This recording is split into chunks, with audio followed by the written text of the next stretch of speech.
I held our home and marriage together, while my fiancé buried himself in work. When I finally left, he begged for another change. I agreed, but on the night we were supposed to talk, he fell asleep. I didn't plan to leave. There wasn't a packed suitcase waiting in the hallway or some dramatic exit with yelling and slammed doors. I just placed the engagement ring on the kitchen table quietly, like setting down the last piece of something that never fit quite right, and walked away while he slept upstairs. I thought he might wake. I thought maybe this time he'd follow me. He didn't. He was still in our daughter's bed, curled up like a man who worked too hard and loved too quietly too late. The night before we were supposed to talk.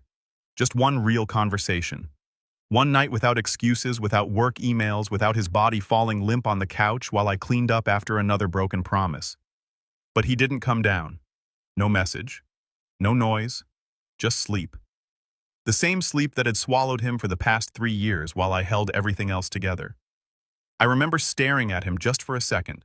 Not with hate. Not even with sadness, really. Just this hollow kind of ache, the kind that fills you when you've been holding your breath for too long and finally exhale. He looked peaceful. Our daughter's favorite stuffed bunny was tucked under his arm. She must have asked him to stay with her until she drifted off. And he did. He always did with her. That was the part that hurt me most. He had the energy to show up for her when she needed comfort, but somehow never for me when I was silently falling apart. We've been together 12 years, since college. High school if you count those weird in-between years when we weren't quite dating, but never really apart. He was my first everything, first love, first heartbreak, first real partner. We grew up in tandem, wrapped around each other's plans. He got the project manager job straight out of university, then I started working at the law firm. He proposed on a foggy beach in Donegal after I passed my first round of exams. There was sand in my shoes and rain in my hair, and I still said yes without blinking. Back then I thought yes meant forever. I thought compromise was romantic, that supporting each other just meant sometimes one person gives more. I didn't know that sometimes giving more becomes giving everything until you have nothing left to give. Over the past 5 years, since our daughter was born, I started noticing the pattern. He worked late always. He answered messages during dinner. He started falling asleep on the sofa with his laptop still glowing beside him. He'd wake up at 3 a.m. to check in on some quick update that turned into 2 hours of silence while I fed the baby alone. I chalked it up to stress, to the job, to life. But eventually I realized it wasn't a phase. It was him. This was who he had become. And I had quietly rearranged myself around his absence.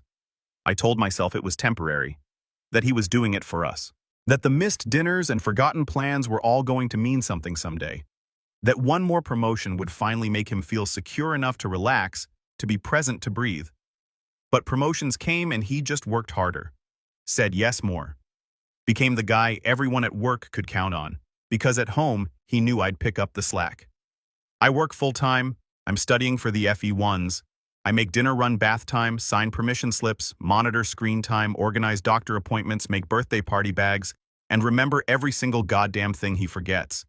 When I ask for help, he says yes.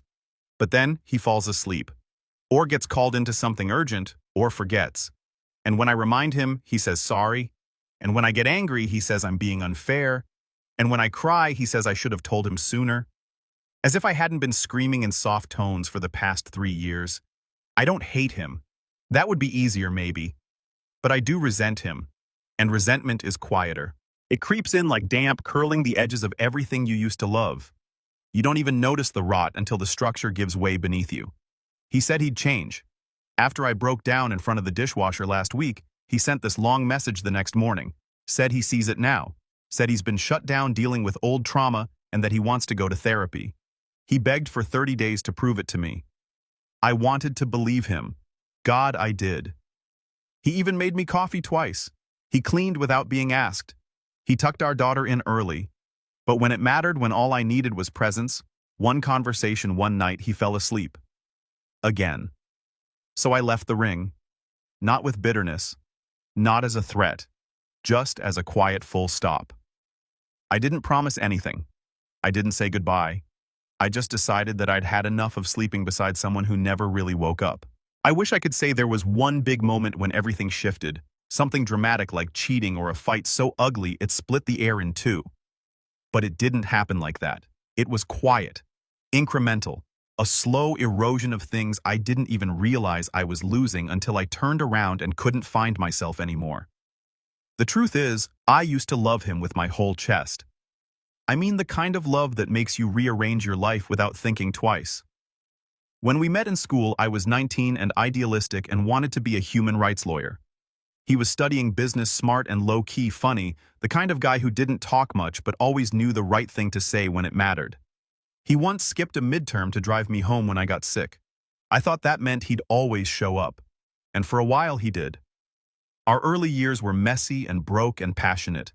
Cheap wine, bad IKEA furniture, long nights talking about our future in whispered tones under rented ceilings. He made me laugh so easily back then, and I was always the one making the plans, mapping out a life where we could both have careers and travel and a big chaotic family. He let me dream out loud and never made me feel foolish for it. We moved in together a year after graduating. I was clerking at a small legal office while preparing to apply for the FE1s. He landed a project management role at a big firm and wore a lanyard like it was a badge of honor. It was all excitement in the beginning. We were building something. I believed in us like it was a foundation I could stand on even when everything else felt unstable. Then came the little sacrifices. The compromises I made that felt noble at first but slowly started taking shape as something heavier. When he got his first promotion and needed more time at the office, I put my exams on hold. Just until things settle, I said. When his team expanded and he had to travel, I switched to part-time. Then came our daughter, and the whole world tilted again. Don't get me wrong, I love her more than anything. But motherhood for me wasn't a shared role. It was a full takeover. He went back to work a week after she was born. I was up every 2 hours, delirious and bleeding, and learning how to hold this tiny person without falling apart. And he was sending me photos of whiteboard diagrams from conference rooms. In those early years, I kept thinking, this is just the season we're in. I told myself all relationships go through rough patches, that he was working hard for us, that eventually things would even out and I could go back to school to me. But the season never changed. He just dug deeper into his job. He became a yes man, the guy who always stayed late, always volunteered for extra projects, who answered Slack messages at midnight like it was oxygen. He said it was for the family, that the next promotion would make things easier, that he just needed to grind for a bit. Meanwhile, I carried it all. The baby, the house, the meals, the laundry, the scheduling, the remembering. I returned to full-time work when our daughter turned 2, picked up evening study again, and still somehow became the default parent. Every night I made dinner while she screamed through the witching hour. Every bath, every story, every doctor appointment, every fever, every meltdown. I was there. He would pop in, maybe kiss her goodnight if he wasn't glued to his laptop and call that helping. I tried to talk to him about it. God, I tried. At first gently. Hey, can we figure out a better system? I'm drowning. Then more directly. I need you to show up. I can't do this alone. Then desperately. Please, I'm breaking. And every time he'd say the same things. That he was trying. That he didn't realize I felt that way. That he would do better. Sometimes he'd step up for a week or two. He'd take over bedtime or do the dishes without being asked, and I'd let myself believe maybe this is the moment it changes. Maybe this is the turning point. But it never lasted. The routine always snapped back like an elastic band stretched too far. He once told me without a hint of irony that he felt unappreciated because I didn't celebrate him for making dinner once. I remember staring at him stunned while I stood there holding our toddler on my hip with a work email open on my phone and a pot boiling over on the stove behind me. That was the night I realized we weren't just tired, we were living 2 different realities. And through it all, I kept waiting. I kept giving. I kept believing that if I just held on a little longer, he'd catch up. That he'd see me. That he'd remember I wasn't just the person keeping things together, I was his partner, his equal. But I don't think he ever saw me like that. Not really. I think he saw me as stable, capable, the one who could handle things so he wouldn't have to. And the more competent I became, the more invisible I felt. There's one memory that sticks with me more than most. Our daughter had a fever high and scary, the kind that turns their skin clammy and their eyes glassy. I was panicked, trying to decide if we should go to urgent care. He was in the kitchen, laptop open, taking a call about some system update. I called out to him twice and he didn't even hear me. Didn't look up. I held our child while she whimpered against my chest, and I made the decision alone. Drove to the clinic alone. Sat in the waiting room alone. And he didn't check in until hours later with a text. Everything okay? That was over a year ago, and I still feel that loneliness like a bruise. Sometimes I think he genuinely doesn't understand. That he's not cruel, just oblivious. That he believes working hard is the same as loving hard. That buying groceries or paying the bills counts as emotional intimacy, but intention isn't the same as impact. And I've been impacted into silence over and over again. I used to be someone with edges. I had ambition, drive, the sharpness that comes from knowing exactly who you are. Now I feel like a worn-down version of myself. Blunt, efficient, tired. I handle things. I get through the day. But I don't dream anymore. I don't laugh as often. I don't write. I don't read books that don't relate to law. And I don't talk to him about any of it because what's the point? When he finally said he wanted to go to therapy, I felt this strange flicker of hope. Like maybe, just maybe, he was ready to confront the version of himself I've been pleading with for years. He told me about childhood trauma, about emotional shutdown, about how he'd built walls without realizing it. I listened. I held space. I encouraged it. But somewhere deep inside, I also wondered, why now? Why did it take me falling apart, crying over dishes, and peeling my engagement ring off my finger for him to finally see the wreckage? Why does it always take a crisis? That's what I'm sitting with now. Not anger, not even heartbreak really, just the quiet, painful question of whether he ever would have seen me. Really seen me if I hadn't started walking away. There's a moment I keep coming back to. It's not the loudest one, not the breaking point, but it sits in my mind like a splinter. It was a Wednesday, just a regular, exhausting Wednesday. I'd gotten home late from work after a brutal day at the firm. One of our senior partners had shredded my draft submission in front of the whole team, and all I wanted was to come home, eat something warm, and maybe get a kiss on the forehead from someone who noticed I was alive. But when I walked in, he was sitting on the sofa, eyes locked on his laptop, plates from lunch still on the table, our daughter playing beside him on a screen that was far too bright for that hour. He looked up for a second, smiled like nothing was wrong, and said, "Hey, I think she had a yogurt for dinner. I forgot to check." A yogurt. I didn't even have the energy to snap. I just dropped my bag, stepped over the mess, and went into the kitchen to reheat leftover curry for her, holding back tears while she stood beside me still wearing her school uniform at 7:30 p.m., waiting for someone to notice. That was the thing with him. Nothing ever felt deliberately cruel, which made it harder to name. He wasn't mean, he didn't yell or lie or cheat, but he forgot things that mattered. He promised and then didn't follow through. He missed moments, not big obvious ones, but the small daily threads that weave a life together. And over time, those missed stitches turned into gaping holes. I started keeping a mental list. I never meant to, but it built itself. He said he'd pick her up from creche, forgot.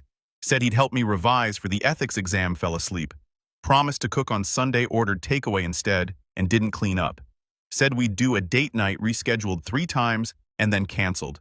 Each time he said sorry. And each time I forgave him. Until one day I realized I wasn't forgiving anymore. I was just lowering expectations. Quietly, systematically, like a survival instinct. And what scared me most wasn't the neglect. It was how numb I'd become to it. It's strange living with someone who doesn't really see you.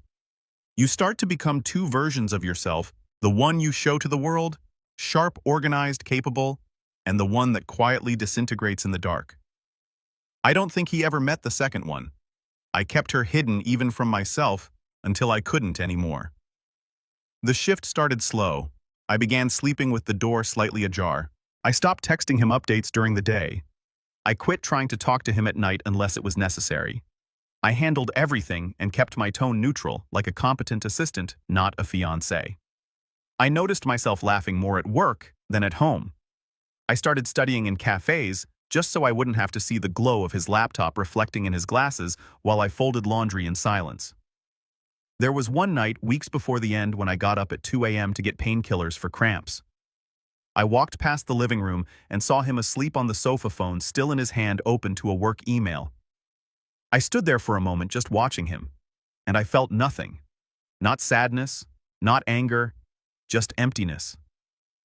It terrified me. I remember going back to bed and thinking, if this is love, why does it feel like absence? Still, I kept going. I kept hoping. I told myself we just needed a reset. That once I passed the FE1s, we could breathe again. That once he got through this project, he'd show up differently. That we were just burned out, not broken. Then came the breakdown. It was a Tuesday night.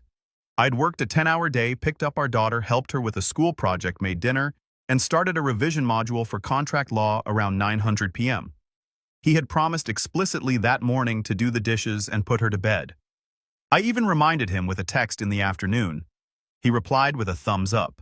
That was it. By 9:30, I came downstairs and found the kitchen untouched, dishes stacked high, her toys all over the living room floor, and him asleep. Again. On the sofa, phone still playing cartoons while she sat wide-eyed beside him eating chocolate from the advent calendar I'd hidden on top of the fridge. She was wired. It took me an hour to calm her down. She didn't brush her teeth. I didn't have the heart to scold her. I was too exhausted to speak, let alone argue. After she finally fell asleep, I stood in the hallway looking at the dishes, the laptop, the couch where he snored like nothing in the world needed him, and I just cracked. I didn't scream. I didn't throw anything. I just broke. Quietly. My knees hit the kitchen floor and I cried. Not loud sobs, just this shaking, silent kind of grief that felt older than the day. It was the grief of 1,000 unmet needs, of years of asking and hoping and holding it all together. He must have heard me. Because 10 minutes later, he walked in groggy and asked if I wanted to talk. I shook my head. I couldn't. There was nothing left to say. He nodded and went back to sleep on the sofa. That was his pattern: acknowledge, retreat, forget. The next morning, I left the ring on the table. He didn't mention it until that afternoon. I got a message at work, long, emotional, heavy with self-awareness. He said he saw the damage. Said he'd been emotionally absent because of childhood trauma he hadn't processed. That he'd built a wall without realizing it and used work to feel worth something. That he had taken me for granted and didn't want to lose me. That he was booking therapy. That he needed 30 days to prove it to me. Just 30 days. And a part of me, God help me, wanted to believe it. It was everything I'd wanted him to say. For years, I'd begged for emotional accountability, not just action. I'd wanted him to name the problem, not just slap a to-do list on top of it. And here it was: honesty, vulnerability, a promise. So I paused. I didn't move out. I didn't take the ring back, but I didn't make a decision either. I gave it space. And for 2 days he changed. He cleaned, without being asked. He made coffee in the morning just how I liked it. He took our daughter to school and packed her lunch. He texted me to ask how my exam prep was going. He sat with me while I revised and rubbed my shoulders. He told me he'd booked a therapy session for Monday. He seemed present, but it didn't feel how I thought it would. I expected to feel hopeful, relieved, maybe even loved again. Instead, I felt numb. Like I was watching someone else be in the relationship I used to want and now couldn't quite return to. The gestures were perfect, but the timing was off. They felt like apologies to a version of me that no longer existed. And then came the final straw. We agreed to talk. One night, just us. No phones, no distractions. I needed to know if he really understood what he'd done, not just in theory but in practice. I needed to hear him take ownership, not just perform. I needed one real conversation. That night I made dinner. I lit a candle like I used to when we were young and still trying. I even put on the sweater he liked. Our daughter went to sleep easily. The house was quiet. Everything was set. And he never came downstairs. I waited. 10 minutes. Then 20. I messaged him, "You okay?" No reply. At 10:30, I climbed the stairs and peeked into our daughter's room. He was asleep beside her, again. Just like every other night, he said he'd be there and wasn't. And that was it. I didn't cry. I didn't leave a note. I just stood there for a moment watching the soft rise and fall of his chest, her small hand curled against his shoulder. It should have been a beautiful moment. But to me, it felt like the final echo of everything we'd lost. I walked back downstairs and picked up the ring from the table. Not to wear it, just to hold it one last time. Then I sent him a message. I'm done. I'll figure out the logistics tomorrow. But I'm done. And this time I meant it. I thought I'd feel guilty. I braced for it, the sting of regret, the inevitable second-guessing that comes after any major decision. But when I pressed send on that message and watched the screen go dark, I didn't feel guilt. I felt quiet. Still, as if I'd finally stopped clinging to a rope that had been cutting into my palms for years. He didn't respond right away. I think he must have slept through it, which ironically felt fitting. By the time I heard his footsteps on the stairs the next morning, I was already dressed. Our daughter was halfway through her cereal, swinging her legs under the table, oblivious to the shift in the air. I kept my voice light casual while I packed her school bag and double-checked her reading log. I knew he was watching me, but I didn't look up. He didn't say anything until we were alone in the hallway. His voice was hoarse, like he hadn't slept or had cried, though I doubted the latter. I saw your message, he said. I nodded. Okay. Can we talk? I shrugged. Later. I have a client call in an hour. There was a pause, long and uncertain. For a moment, I almost expected him to beg, to plead, to drop to his knees like they do in movies when they finally realize what they've lost. But that's not who he is. He doesn't break down. He shuts down. Is this really what you want? He asked, voice small. I didn't answer right away. I wanted to be sure.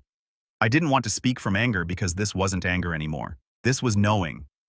I don't know what I want, I said honestly. But I know I don't want this. Not anymore. He nodded slowly.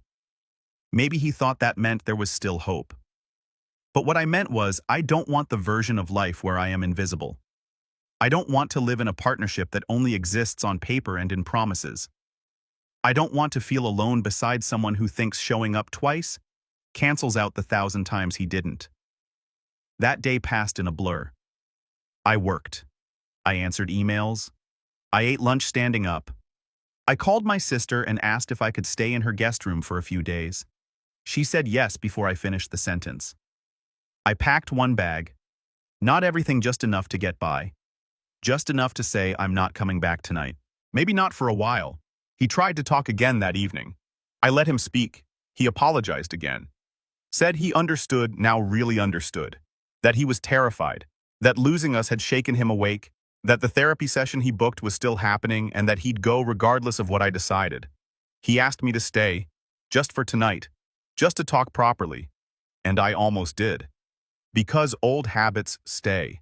Because I'd spent years making room for his needs.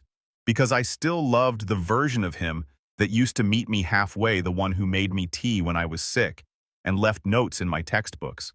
I could still see him somewhere beneath the man who forgot to empty the dishwasher 5 days in a row. But then I remembered that I'd been here before, 1,000 variations of this conversation, 1,000 gentle, desperate pleas for change, and every time I'd stayed, and every time he'd slipped back into the rhythm of inaction. So I told him I needed space, that this wasn't a trial separation or some passive-aggressive punishment. It was a boundary, a line drawn not in anger, but in self-preservation. He didn't argue. I think part of him knew it was coming. Maybe he thought he'd bought more time with those 2 days of effort. Maybe he believed effort alone could erase the exhaustion I'd carried. But love isn't a reward for finally trying. It's supposed to be the reason we try in the first place. That night, I drove to my sister's with our daughter asleep in the back seat, her small face soft in the glow of the passing streetlights. She looked peaceful, and for the first time in a long time, so did I. We settled into the guest room where the sheets smelled like lavender, and the lamp gave off this warm, honey-colored light. I lay beside her awake, watching her chest rise and fall, and felt something crack open inside me. Not pain, not relief, just space. I didn't cry. Not because I wasn't sad, but because the sadness had been living in me for so long, it had nowhere new to go. It had settled. It had become part of the architecture. This wasn't grief. This was reclamation. The next morning I woke up before the alarm. I made breakfast. I smiled at my niece. I drank hot coffee that I didn't have to reheat twice. And I felt myself begin to exhale. Later, I got another message from him, longer than the last. He told me he understood if I needed time, but that he wasn't giving up.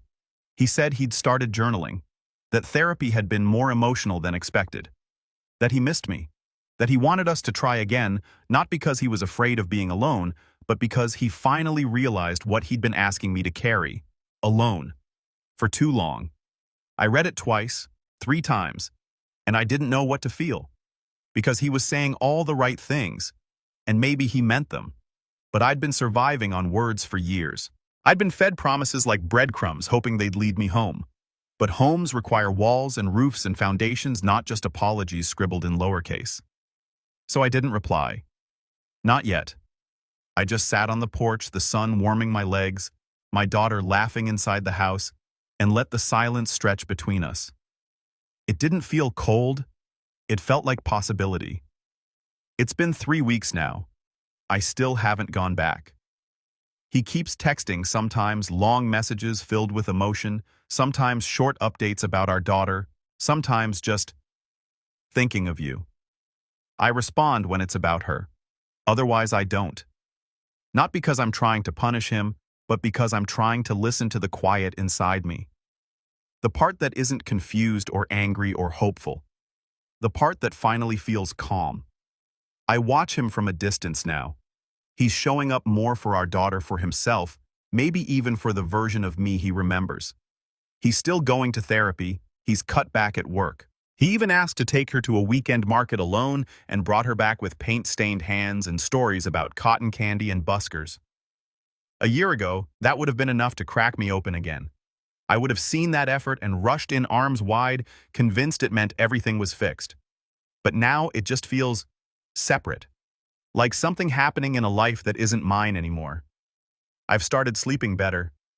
My shoulders sit lower, like they've been unstrapped from something I didn't realize I was carrying.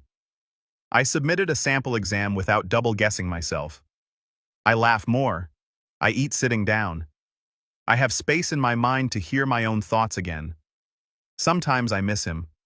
Not the version that forgot dinner or tuned me out mid-sentence, but the one I used to dream with. The one who held my hand in courtrooms and kissed my temple during storms. That version is gone now, or maybe just buried. And I'm done trying to dig him out.